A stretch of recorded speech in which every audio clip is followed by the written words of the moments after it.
He looked me straight in the eye, took a step back dramatically, and waved his hand in front of his nose like I was something rotten left in the trash for days. Then, in front of 4 of his poker friends and 2 neighbors, he said loudly, "You have a bad breath. Go and get a mouthwash, for crying out loud." And then he laughed. They all laughed. I stood there frozen, holding the tray of lemonade I had just poured for them with trembling hands, my lips parted slightly, as if they were still waiting to form the smile I had walked in with. But now that smile had shattered and dissolved into something else. Something that stung. I didn't say a word. I just turned around slowly, walked back into the kitchen like a ghost, and closed the door. But behind that door, my entire world cracked. My name is Clara Mae Jennings. I'm an 84-year-old retired librarian from Twin Falls, Idaho. I have silver blonde hair, always curled and neat. I used to love wearing floral aprons and humming Doris Day songs while baking for my husband. Now I mostly sit by the window in silence. People say when you grow old, you grow invisible. But it wasn't the world that made me feel invisible.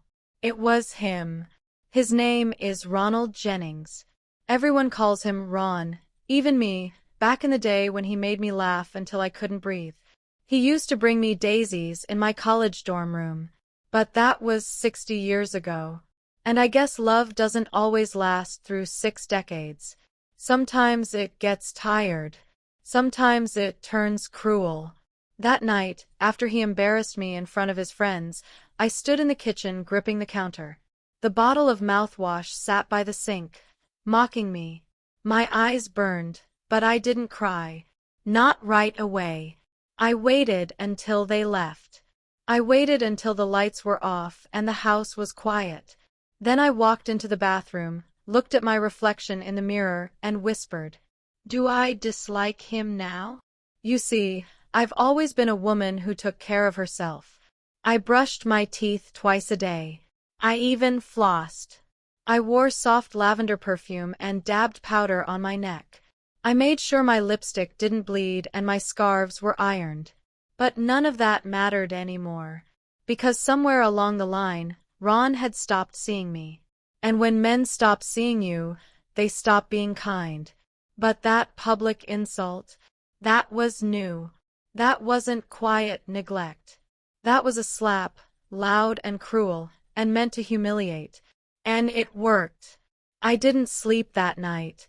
I lay on my side of the bed, facing the wall, pretending to be asleep when he climbed in smelling like beer and roasted peanuts.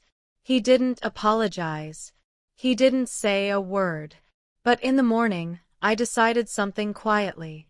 This wouldn't be swept under the rug like all the other little hurts. No, this one had claws. The next day, I skipped making breakfast. Ron came into the kitchen, confused. "Where's the eggs?" I looked him in the eye and said, "I thought I should brush my teeth before poisoning the air again." He blinked. "Clara, come on, don't be dramatic. It was just a joke." "A joke," I repeated. "In front of your friends." He sighed like I was being unreasonable. "It's not like I hit you. Why are you making a big deal?" And that was it. That sentence. "It's not like I hit you." As if that was the new standard. As if emotional wounds didn't bleed. That night, I sat in my armchair by the window while he watched some sports channel, cackling with his buddies on speakerphone. I stared at the moon and remembered a different man. A younger man who used to kiss my knuckles and say I had the softest hands he ever touched. Where did he go? Was I really that forgettable? I didn't have answers yet, but I was starting to ask the right questions. And that's when I saw the envelope. A pale blue envelope sticking out from under the stack of magazines on the counter. It had my name on it, and inside was a letter that would change everything. The handwriting on the envelope was unmistakable, curvy and neat, the same way she used to sign birthday cards. It was from Eloise, my sister. My little sister who hadn't spoken to me in 15 years. Not since the Thanksgiving disaster. Not since Ron told her she wasn't welcome in our home because she drank too much and talked too loud. And I, foolishly, fearfully, stood beside him instead of standing up for her. My hands trembled as I opened the envelope. Inside was a folded sheet of blue paper, scented faintly with roses. I unfolded it, my heart beating faster than it had in years. Clara, I saw a photo of you online. At that church gala with Ron. You didn't look happy. I'm not writing to pick at old wounds. I'm writing to tell you that I miss you. I'm moving to Boise next week. It's only a couple hours from you. If you ever want to come stay with me, even just for a weekend, you're welcome. I hope you still remember how much I loved you once. Eloise. I read the letter 3 times. Then I held it to my chest and let the tears come. Quietly. Fully. Eloise. After all these years. She hadn't forgotten me. I wanted to call her right then and there. I wanted to pack a bag and run. But instead, I folded the letter gently and tucked it into the front pocket of my apron. Because I knew I had something now that I hadn't had in a long, long time. A choice. Megaphone, if this story touched your heart, reminded you never to underestimate quiet strength, and made you believe in second chances. Like, comment, and subscribe. Your story matters too. And every grandma deserves to be heard. I dropped the photo like it was on fire.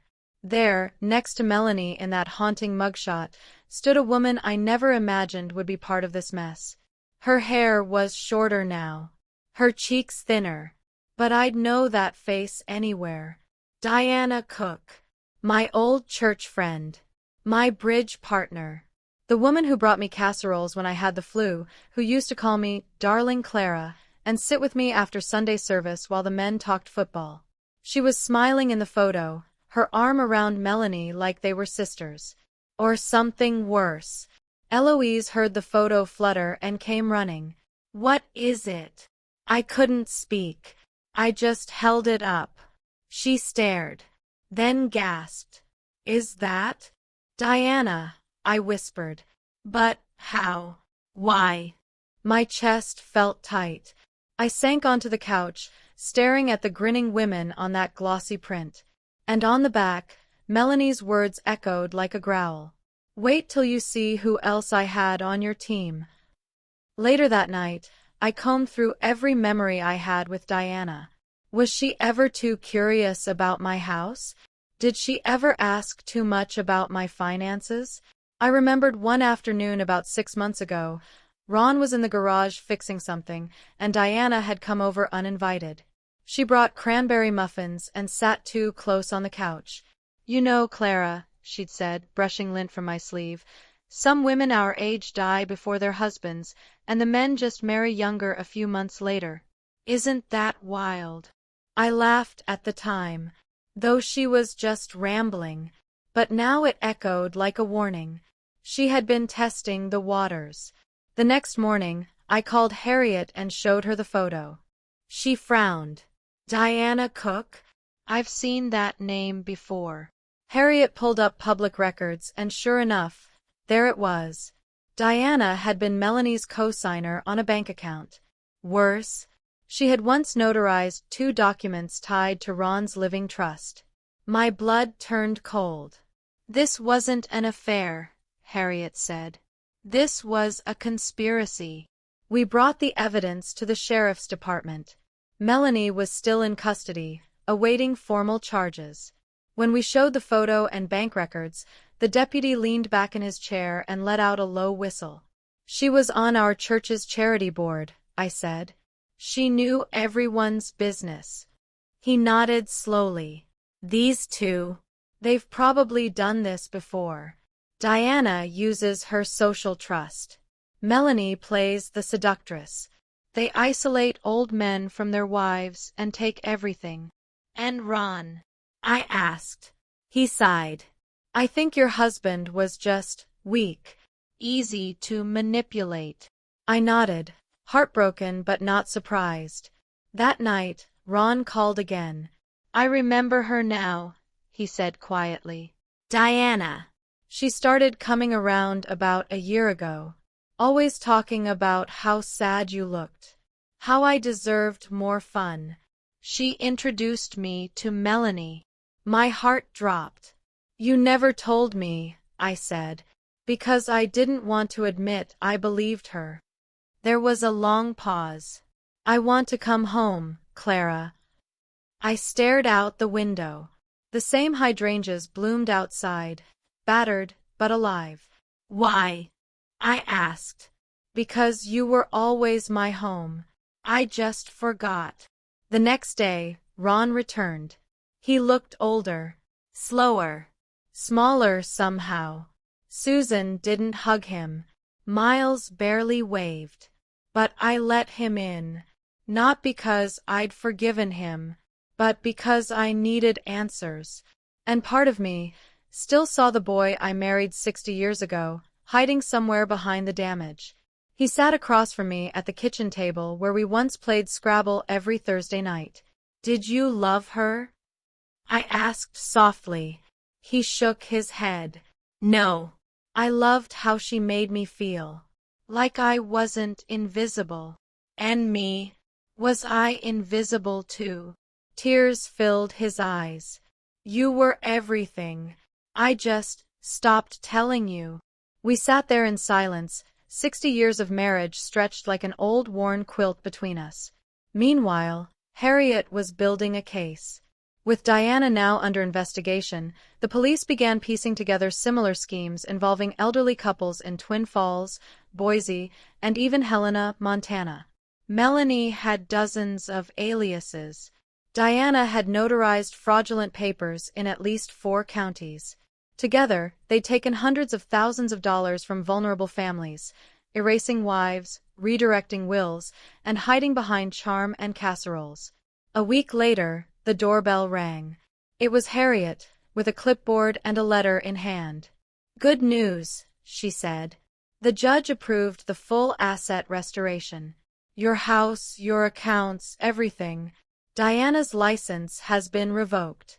And Melanie will be tried in 2 counties. I felt the weight lift off my chest.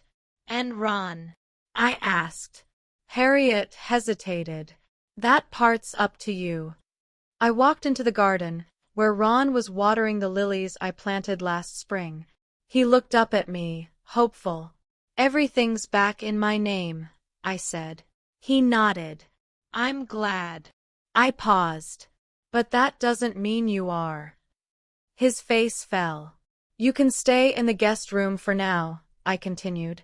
But if you ever mock me again, raise your voice at me, or treat me like something disposable, you'll be the one begging for a room at the retirement lodge.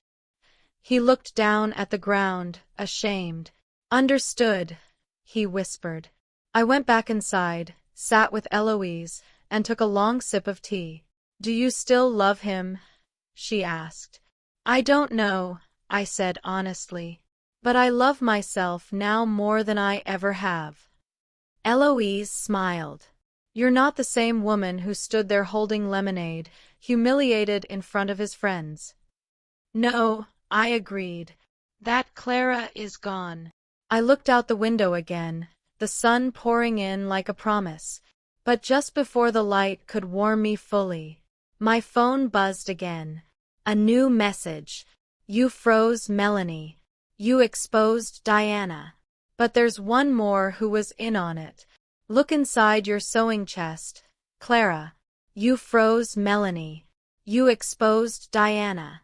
But there's one more who was in on it. Look inside your sewing chest, Clara. I stared at the message on my phone, my fingers tightening around it as the words dug into my chest like thorns.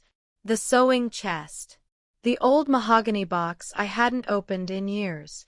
The one Ron told me to stop cluttering the living room with, saying, It's an eyesore from the past, why not just give it away? I stood slowly, heart pounding. Eloise saw the look on my face and stood too. What is it? I held up the phone without a word. She read it, and her face hardened. Let's go. The sewing chest sat under the window in the den, where dust had gathered on the lid and a faded doily clung to the corner like a forgotten whisper. My hands trembled as I flipped the brass latch. Inside were my spools of thread, my embroidery scissors, the half-finished quilt I started for Susan's baby shower years ago. And under it all, a manila envelope, thick, untouched, with my name written across it in block letters. Clara, do not open. I opened it, and what I found stopped my breath. Inside were photocopies of emails, bank transfers, notes in Ron's handwriting, and at the bottom, a list. A very specific list. Targets: Clara Mae Jennings, primary. Twin Falls Estate, high value. Susan Jennings, keep distracted. Eloise White, monitor. I dropped the envelope and backed away. What is this? I gasped. Eloise picked up the papers and read silently, her face growing paler by the second. Oh my God! It wasn't just Ron and Melanie. There was another name. One I never expected. One that twisted my stomach into knots. Susan. At the bottom of one printed email, Melanie had written to Diana. Susan's worried about her mother finding out. She says to move fast before Clara notices anything's off. Ron's playing his part, but the daughter is the golden ticket. I sank into the armchair. My own daughter. The girl I gave up everything for. Who I breastfed when I had the flu.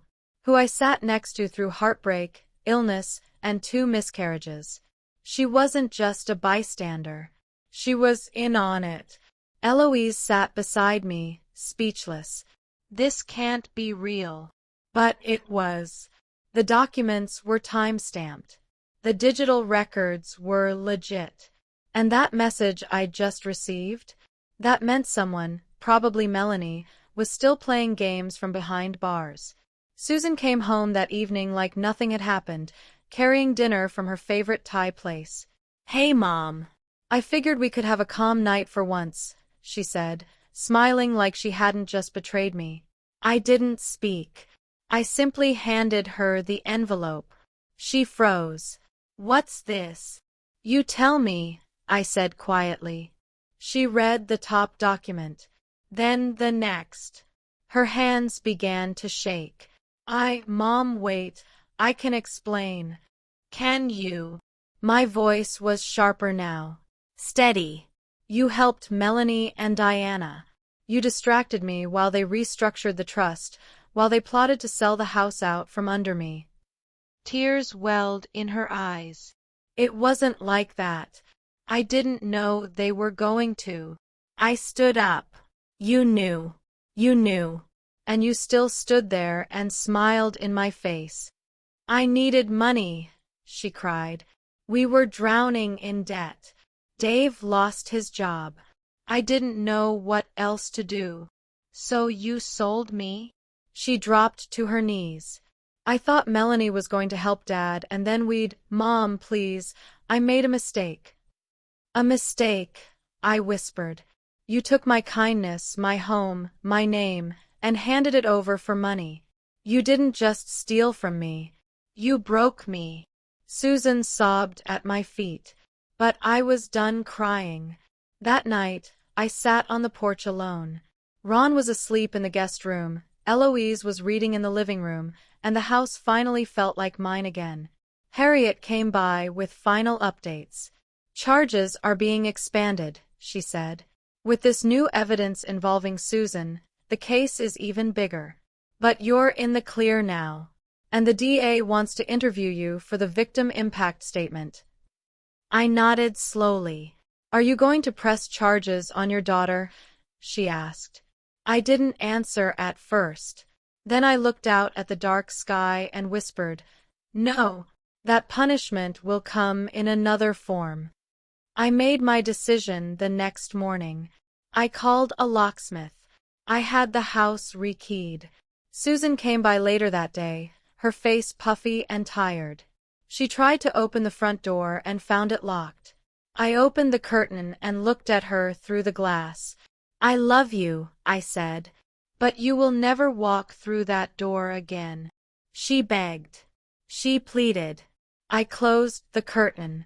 Weeks passed. Melanie was denied bail. Diana faced federal charges. Ron checked into an assisted living facility after signing over full property rights to me. He visits sometimes. We sit quietly. He doesn't ask to come home. Susan sends letters. I read them. I don't respond. Because forgiveness isn't something I owe. And me. I joined a widow's circle at the local church. I started taking painting classes. I reconnected with old friends. I even started writing again. A memoir. Working title, Erased. But here's the thing they didn't count on. You can humiliate a woman. You can insult her breath. You can mock her in front of your poker buddies and try to make her small. But if she still has breath in her lungs, memory in her bones, and fire in her belly, you better pray she stays quiet. Because if she ever decides to rise, you'll wish you treated her with respect. Megaphone, if this story touched your heart, reminded you never to underestimate quiet strength, and made you believe in second chances. Like, comment, and subscribe. Your story matters too. And every grandma deserves to be heard. I thought closing the curtain on Susan would bring peace. I thought locking that door would finally end the long nightmare of betrayal. But peace doesn't always arrive when the battle ends. Sometimes it arrives in pieces, slow, careful, and carrying shadows. 3 weeks after I closed the door on my own daughter, I got a letter. Not a text. Not a call. A letter. The handwriting was Susan's, but it was messier than usual. Hesitant. I sat at the kitchen table, the same one where I used to braid her hair before school, and unfolded the paper with shaking fingers. Mom, I know I don't deserve to be heard. I know what I did can't be undone. But please know this, I never wanted to hurt you. I was drowning. Melanie knew that. She told me things that made me believe she could help us all. I was weak. And I was greedy. But most of all, I was scared. I miss you. I miss home. I miss the smell of cinnamon and your humming in the mornings. Even if you never forgive me, please know I'm sorry. For everything. Love. Susan. I read it 3 times. Then folded it and placed it in my sewing chest. Not because I forgave her, but because it was proof. Proof that even those you raise with the gentlest hands can turn on you. And still bleed regret. I didn't write back. Instead, I made tea, wrapped myself in a shawl, and sat outside to watch the wind move through the hydrangeas. Ron visited 2 days later. He looked better, thinner, quieter, less certain. He brought me tulips. From the garden at home, he said. I remembered you liked yellow. I took them and nodded. Thank you. We sat on the porch, sipping tea. No accusations. No apologies. Just 2 people breathing in silence that used to feel like cement and now felt like air. He turned to me after a while and asked, "Do you think we could ever start over?" I looked at him, really looked. I saw the boy who used to chase me through the campus courtyard. I saw the man who held our newborn daughter like she was made of stardust. I saw the fool who let another woman whisper lies in his ear. And I saw myself, not the wife he tried to replace, but the woman who survived every attempt to erase her. I don't know, I answered truthfully. But I know I'm not starting over for anyone but myself. He nodded. That's fair. That night, I slept better than I had in months. Until the phone rang at 3:12 a.m. I reached for it, heart thudding in my chest. Hello. A deep voice answered. Mrs. Clara Jennings? Yes. This is Detective Hall from the Twin Falls County Jail. Melanie Graves escaped custody tonight during transfer. We believe she may still be in the area. I sat straight up. What?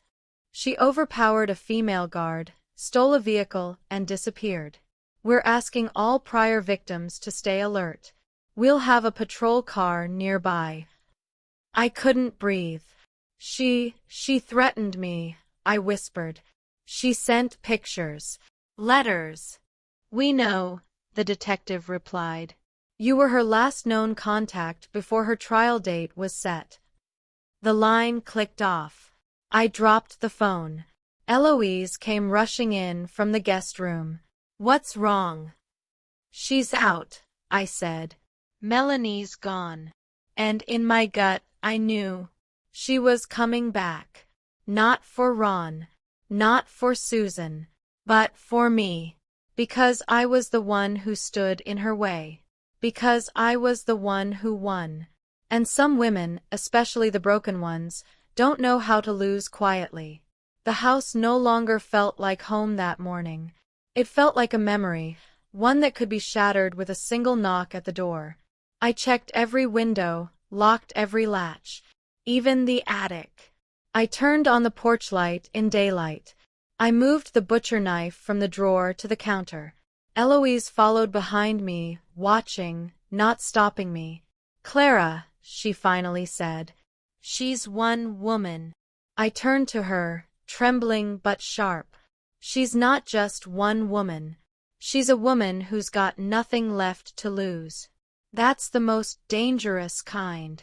Ron showed up the next day, pacing the sidewalk with his old walker, unaware of the storm around us. I didn't let him in. He looked confused. Clara, what's going on? She escaped, I said through the screen. Melanie. She's out. His face was drained of color. His fingers gripped the walker tighter. She'll come here, he said. She'll come for the documents. For you. I know. Let me stay. I can protect you. No, Ron, I replied, stepping back. You already had your chance. He nodded slowly. If she contacts me. I opened the screen door an inch. You tell the police. You don't talk to her. You don't think about helping her. His voice broke. I won't. And he walked away. It was strange, watching the man who once dominated every room now shuffle down the driveway like a shadow with no spine. I didn't feel angry. I felt done. But she wasn't done with me. That night, while Eloise and I watched the local news, the lights flickered. Then I went out. All of them. I stood. Eloise whispered, Is it the wind? There was no wind. The air outside was still. Dead still. I reached for the flashlight on the table and clicked it on. Then I saw it. Scrawled on the front door in what looked like red lipstick. You took my future. I'm taking yours. My heart didn't pound. It froze. I opened the door slowly. No one in sight. No footsteps. No tires. Nothing but that one horrible message, smeared across the white paint like a scream. Eloise locked the door behind me when I stepped back inside. Call the sheriff, I said. We waited 15 minutes in silence until the deputies arrived. One took photos. Another dusted the door. They promised a night patrol would be posted outside. But they didn't find her. Not that night. Not the next. But I knew she was watching. She was waiting. And so was I. By the third day, I stopped sleeping. I sat in the parlor in my robe and slippers, staring at the driveway with a fire poker on my lap. Eloise begged me to rest. I wouldn't, because I knew how Melanie operated. She wasn't going to crash through a window. She was going to knock on the door. And pretend to be human. The next evening, just after sunset, there was a soft knock. Not a bang. Not a scream. Just tap, tap, tap. Eloise ran from the kitchen. I raised the poker. Then I opened the door. And there she was. Melanie. Hair cut short, dyed brown. No makeup. A baseball cap pulled low over her brow. But her eyes, those poisonous green eyes, were unmistakable. She didn't speak at first. She just smiled. "You look good, Clara," she said sweetly. "Healthy. Strong. You shouldn't be here." "I know," she said, leaning against the doorframe like we were girlfriends. "But you left me no choice." Eloise stepped behind me. I motioned for her to stay quiet. Melanie's eyes flicked past me, scanning the house. "Where's Ron?" "Gone." "Pity," she said.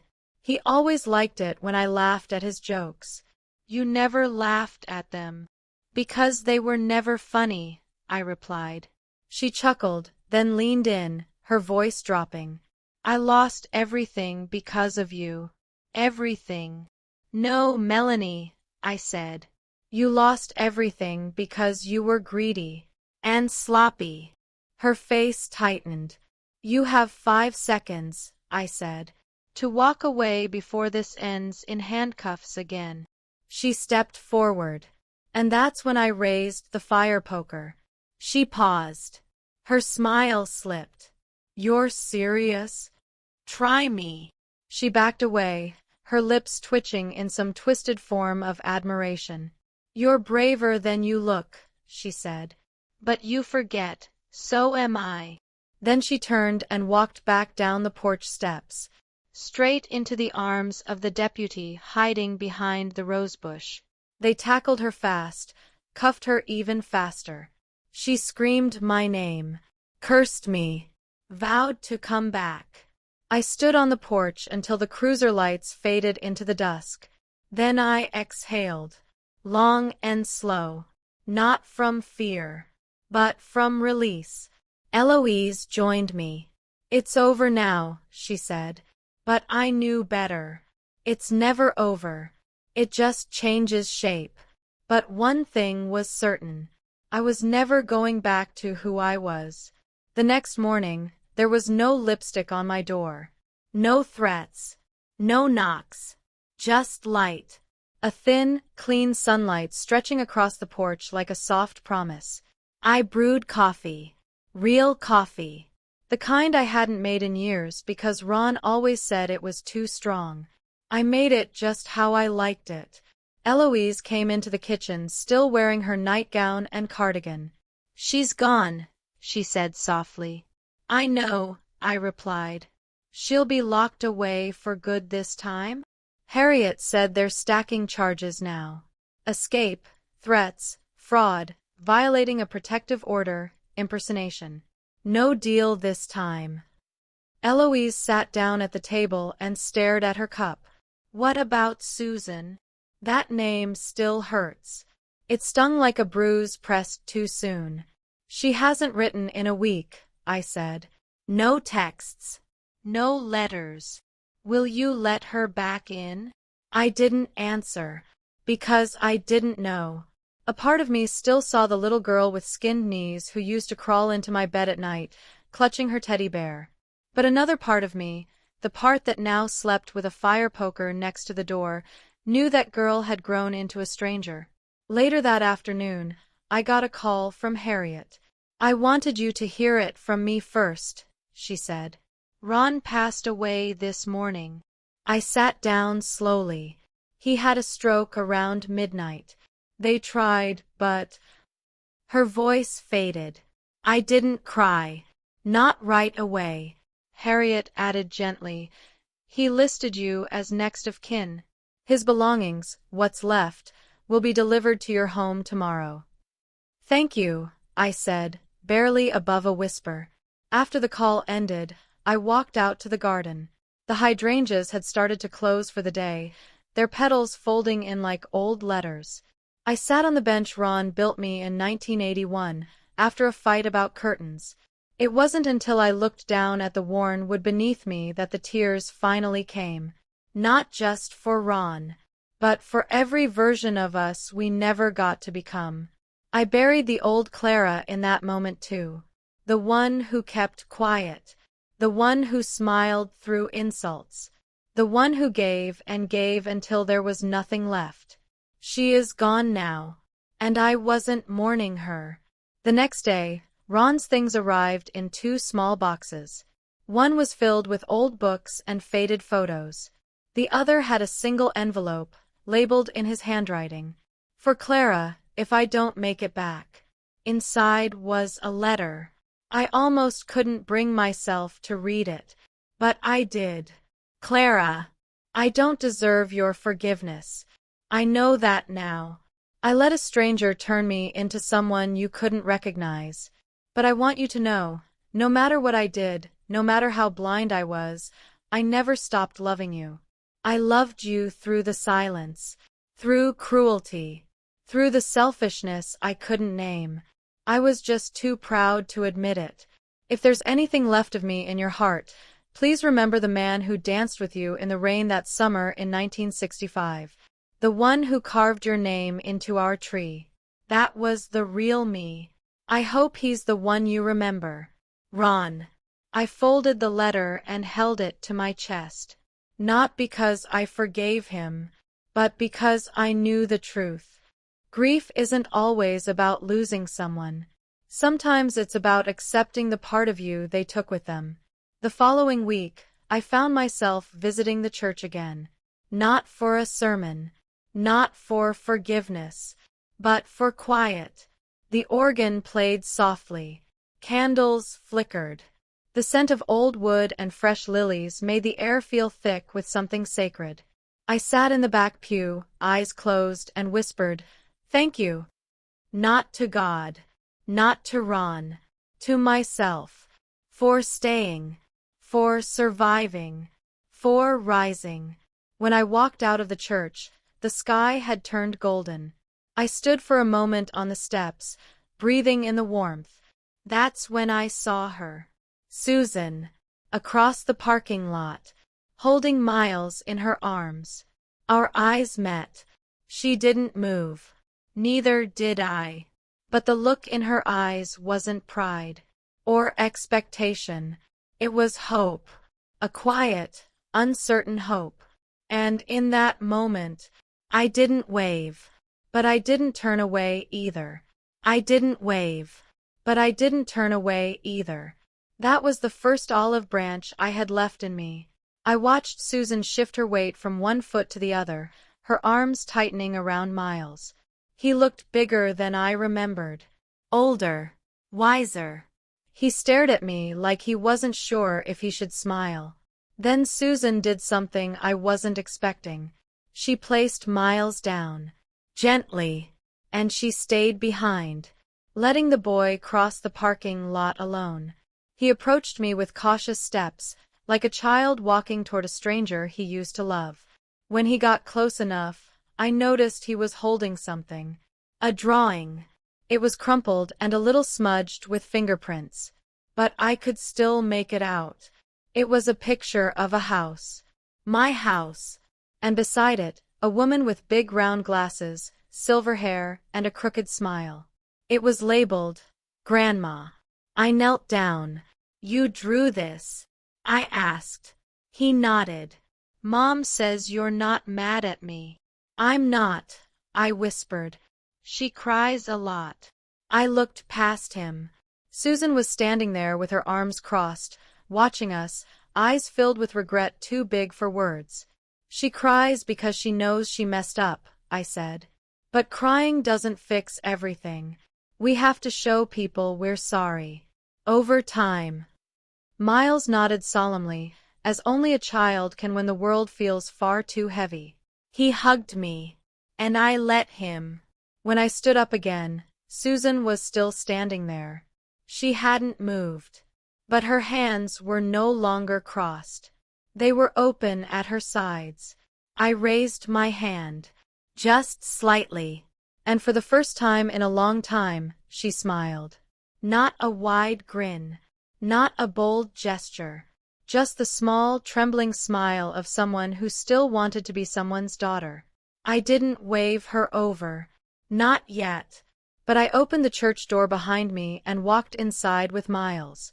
Maybe next Sunday, we'll come back. Maybe Susan would join. Maybe not. I wasn't waiting anymore, because I finally understood something. Forgiveness isn't a favor. It's a boundary. It's saying, I'm not carrying your sins anymore. You can walk beside me, or stay behind. But I'm walking on. That night, I lit a single candle by my window. The same window where I once stood invisible in my own home. I poured myself a glass of wine, hung my own photograph on the mantel, and smiled at the quiet. Not because I was alone, but because I was finally free. Megaphone, if this story moved you, reminded you that it's never too late to reclaim your voice, and showed you the quiet strength of a woman who refused to disappear. Like, comment, and subscribe, because every grandma deserves to be heard. And every story like hers deserves to be remembered.